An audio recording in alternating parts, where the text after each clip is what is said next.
Hello everyone, it's Arium, aka Yuno, aka the Firefish guy, and today we have Infernity. Finally, we're getting around to them. I had the deck for quite a while, but I kept forgetting to profile them. This isn't any specific topping list, it's more of an aggregation of the topping lists, pretty much. Yeah, just also mostly because I could have profiled Sehabi's list from 2014, but there's a very cool card that's been seeing more and more play in the deck that I wanted to showcase. So yeah, let's get into it. Starting off with, of course, 3 copies of Archfin. You know, uh, the main card of the deck. The sleeves are sticking a bit for some reason. Uh, yeah, basically just you keep summoning this guy over and over again and keep searching. That's the play. 2 copies of Necromancer. You don't really need the third, but honestly, this card is one of the strongest parts about the deck because, yes, even if you do, you make a board turn one, yes, and then the opponent might be able to break it, but even if they are able to, they usually don't break past the Necromancer because it's a 2k wall. And if you cannot get rid of the Necromancer, you just bring back Archfiend and do everything and keep having a grind game thanks to this card. So yeah, pretty ridiculous card. It's basically the Monster Reborn of the deck. 2 copies of Armageddon Knight. Some people play one. You can definitely play one, but we're going by 2. And fun fact, if you see Sehabi's words list, it runs one Armageddon Knight, and that's because it was limited at Worlds. So just heads up, fun fact. Then 2 copies of Grapher. Grapher, honestly, you could even play 3 of this guy, but yeah, I don't have the.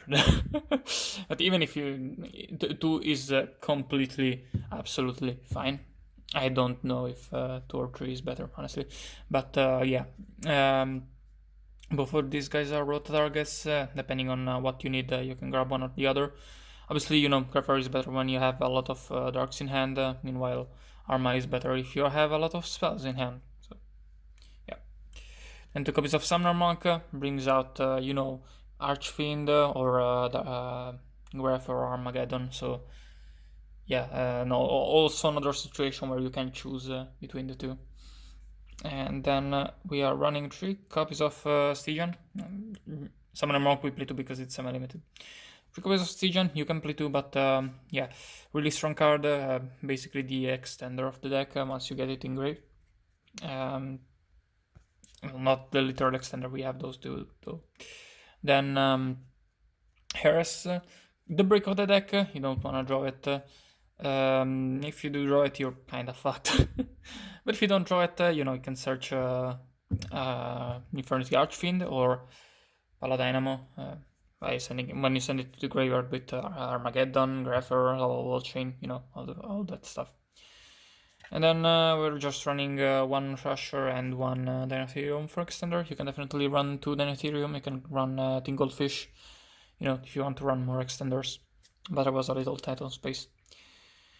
Next, for the spells we are running, of course, the Launcher. This card is insane. It's Soul Charge, pretty much, and it's searchable. It's insane.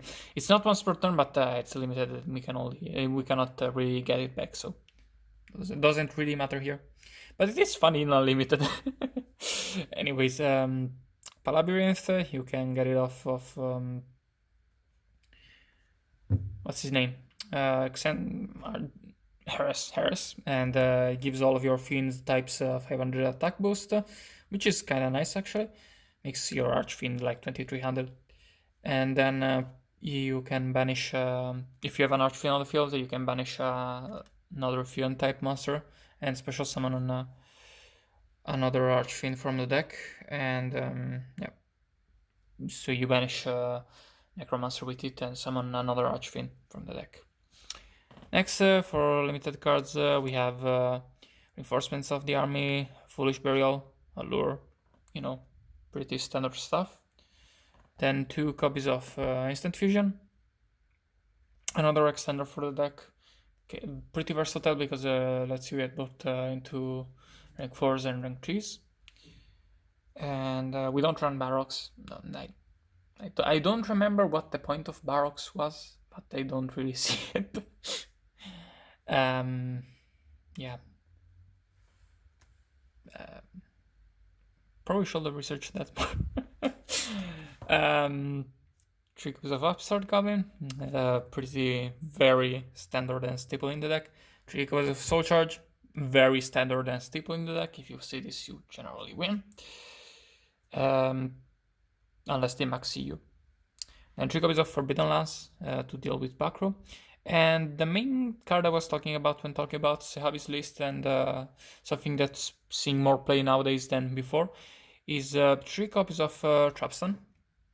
Sehavi run 3 MSTs, which is good. It's a spell, so you can discard it off Monk. However, when going versus back row decks, you like 1 MST isn't going to let you play through much of anything. So generally just setting Trapstone, hoping it doesn't get popped, and then going off on turn 4 is a better strategy, especially since those decks cannot OTK you. So yeah. I'm not entirely sure that it's better than MST, but I think the theory is really cool about it. And it's not something you will see really on YouTube elsewhere because most lists are historic, and historically this wasn't played. But yeah, this is pretty cool. And then, just your 1 limited barrier and your 3 copies of break. Pretty standard stuff. This is your end board, pretty much. So yeah, going into the extra deck, we have a lot of 2-offs. We have 2 copies of Lava Chain. The third could come up, but it's not necessary at all. But yeah, you definitely go through 2 of these turn 1 most of the time. And 2 copies of Diamond Wolf. It's great for popping back rows, but it's also very, very good for clearing your field so you can keep extending. Then 2 copies of 101 to out problematic stuff. 2 copies of Accident to out when there's lots of stuff to out. We run 2 of these guys because in the game they do come up, or if one gets stopped. Then standard Dweller and Rhapsody. Then we are running 1 Cowboy because it does come up, and 1 Master Key Beetle because we do run Vanity's Emptiness in the side, so that's really strong. And even without that, in game 1 it's really, really strong to target Necromancer, so you always have follow-up, and it's really hard to deal with. Then we're running Wild Levier. You could definitely run 2. Some lists run 2, but you don't need to. So, yep. And then for our instant fusion target, we are running Camion Wizard and Fusionist. Camion Wizard, this is a proxy. I'm not getting the... I'm not paying $20 for a common. I'm not. But you definitely want this over Darkfire because it gets under Bottomless Trapple. In this deck, it's not like the most important thing in the world because it's not the most important thing, but it's still pretty good, and better than Darkfire. Meanwhile, Fusionist, we play it over other level 3s because it's a beast, so we can pop it with Demon Wolf. But yeah, that was the list. Leave a like, join the Discord, leave a comment, all that good shit, and goodbye.